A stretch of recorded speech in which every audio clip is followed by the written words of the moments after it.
What's up guys, today we're going to be going over the new artifact mod Breach and Clear. We're breaking down exactly what it does in this video, doing a few tests with it, then going over 2 cool builds you can use to take advantage of this mod this season.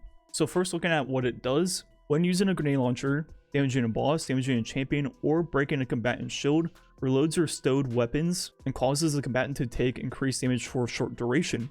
So looking at the first part of the mod where it'll increase the damage after hitting them with a GL, looking at that on Carl, as you see, it doesn't work. So when it says boss, it means bosses. So now going over to a strike boss, looking at the damage without the artifact mod, it's only hit for 959.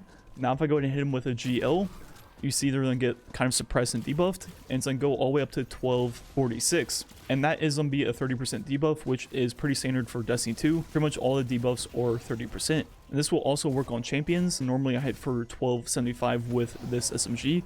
Now if I go ahead and hit him with a GL, it'll go up by that 30% to 1657. And the final thing it'll work on is if you break any enemy's shield, it will then give them that 30% debuff for 10 seconds. As you see on the left, it's called damage boost. So it's kind of like a generic string of text. And the last part about breaking shields will pair nicely with disruption break. That comes on a lot of these energy GLs, and that'll give us 50% more kinetic damage on top of the 30% debuff. So that could work really well with something like Izanagi's Burden. But to be honest, the amount of scenarios in the game where there's a boss with a shield that you could break is not that many, to be honest. So is this mod the new Oppressive Darkness? Well, yes and no. Let me explain. Yes, because it is a 30% debuff, but it only works on bosses and champions, then in activities with enemies with shields. So maybe like Master and GM Nightfalls. But there's going to be a lot of times where there's going to be very high health majors that will not work on, which is going to be pretty unfortunate.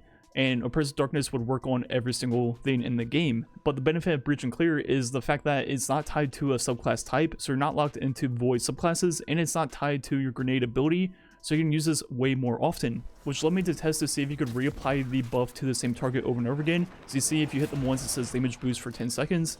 And if you hit them again, it will not refresh the timer. You can only reset the perk once it falls off the target, which is kind of annoying, but at the same time not really that big a deal as long as you time it right. They'll pretty much have that debuff for the entire time. And now looking at the other part of the perk where it'll reload your stowed weapons when you hit them with a GL, looking at how that works.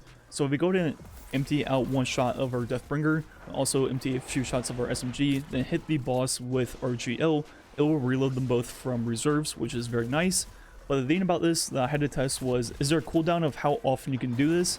And as expected, there is. It only procs the reload part of the perk whenever it procs the debuff part also, so once every 10 seconds. So the only thing you can really do with that part of the perk is shoot a Deathbringer shot, then pull out the GL and hit the boss, which will reload the Deathbringer and shoot another one. And this will work because by the time you hit them with a GL, your first Deathbringer hasn't even hit them yet, so all 14 of the projectiles of Deathbringer should be under the debuff. Then from there, you just reload the rest of the way.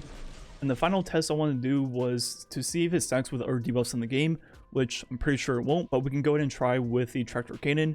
So looking at damage on this boss with my SMG, it hits for that number right there.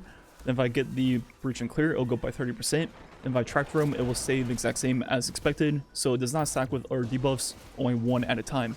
So this mod will definitely be meta with Anarchy for DPS, pairing that with a sniper or a slug shotgun or even a double slug shotgun.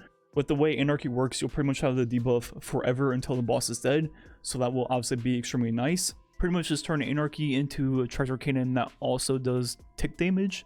And this will pair really nicely for, you know, Master and GM Nightfalls. And I'm not usually Team Anarchy, but I honestly might try it this season in the GMs because of how nicely it'll pair with Breach and Clear, then also Unstoppable GL. Now looking at the 2 builds I mentioned at the beginning of the video, the first one is my Stasis Turret build with the Salvo. And the reason this one still works is because even though it's 9 energy for Breach and Clear, you can still use Blast Radius from the artifact this season, which only costs 1 energy, so that will max out your bond. Then the rest of your mods will be the Firepower mods. But what I think is the better build is the one I uploaded Tuesday, kind of reformatted for this mod. That's to be using the Ignition Code, which is a primary GL this season. Then using the Grid Skipper with Adrenaline Junkie. Then finally the Deathbringer. In this build I have Nezarec Sin with 2 Firepower, 1 Global Reach, Warmind's Decree, then finally Blast Radius as we already showed off. If you want to see that build a little bit more closely, you can go and watch my video from Tuesday. I break it down a little bit more. And honestly, I would probably main this build this season if the GL came with auto loading, but unfortunately it does not. And this build is obviously still extremely good. but I think with autoloading paired with blinding grenades, I think it'd feel a little bit better. One final thing I want to note is what Breach and Clear actually works against.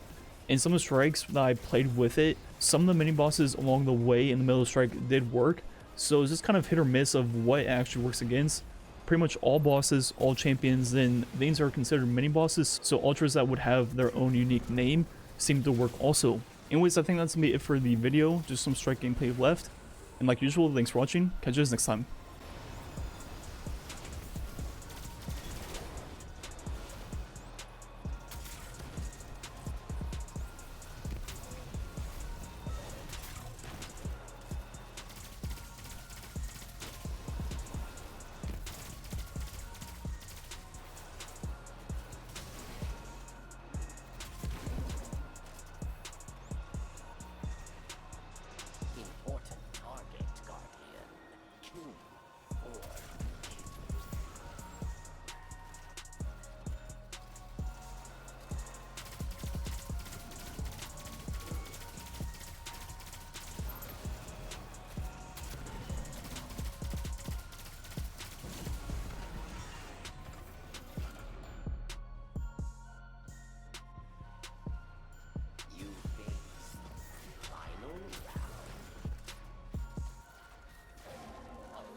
Your scam here.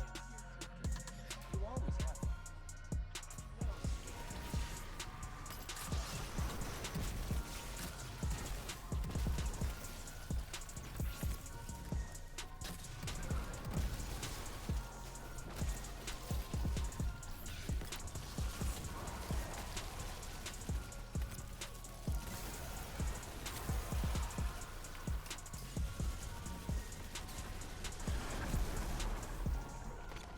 Still tracking